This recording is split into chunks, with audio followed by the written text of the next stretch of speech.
Fear is a survival mechanism. When we encounter a threat, our bodies initiate the fight or flight response.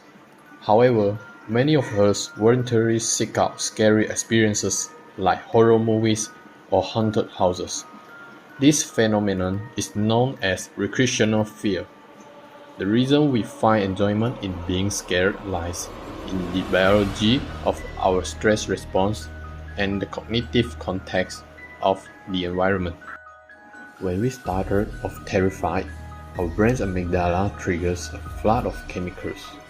This includes adrenaline, which increases our heart rate and energy, and endorphins and dopamine, which are associated with pleasure and reward.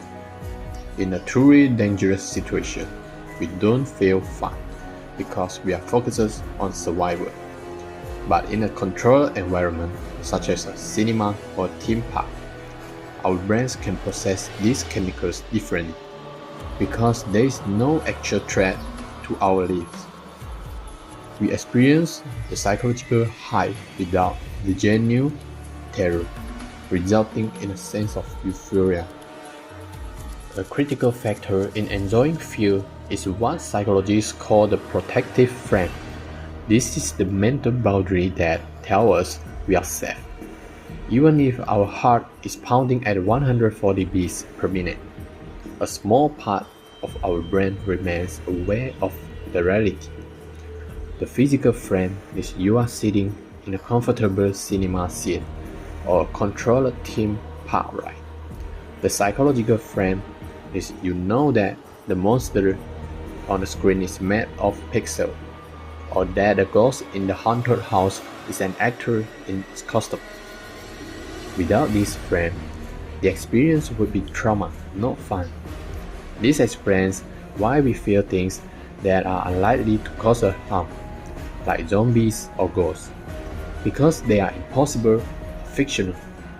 They provide the perfect distance for us to play with our fear response without feeling truly threatened.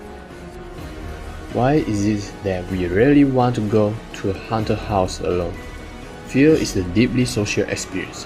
When we are scared in a group, our bodies release oxytocin, often called the bonding hormone. When you scream with your friends and then immediately burst into laughter, you are performing a collective tension release. This shared high-intensity experience creates a strong social bond. It mimics the tribal's experience of surviving a challenge together.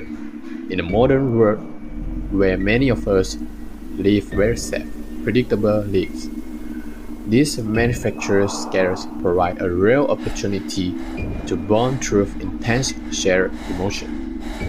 There is a powerful psychological reward in surviving a scary experience. This is known as the mastery effect. When you walk out of a 10-minute horror simulation or finish a terrifying book, you feel a sense of accomplishment. You have successfully navigated a high-stress environment and managed your own psychological reaction. This provides a boost in self-esteem and emotional resilience. You have conquered the fear. This is why many people feel a sense of calm or zen after a big scare. The brain has processed stress and rewarded the body for surviving. Finally, we must acknowledge that not everyone finds fear fun. Our fear personality is determined by several factors, which is brain chemistry. Some people have more dopamine receptors than others, making them sensation seekers who crave high-intensity experiences. Early experiences. How we were introduced to scary stories as children shapes our adult reactions. And culture. Different cultures define what is scary based on societal norms and folklore. However, the core biological response remains the same across humanity. We use culture and media to package fear into something we can consume and enjoy. In summary, being scared is fun because it allows us to experience the raw power of our biology within a safe, controlled environment. It turns a survival mechanism into a form of play. It allows us to feel intensely alive, to bond with our peers, and to feel a sense of mastery over our own emotions. The next time you feel your heart is racing during a horror movie, remember, it's just your brain giving you a high-content dose of excitement, all from the safety of your own seat.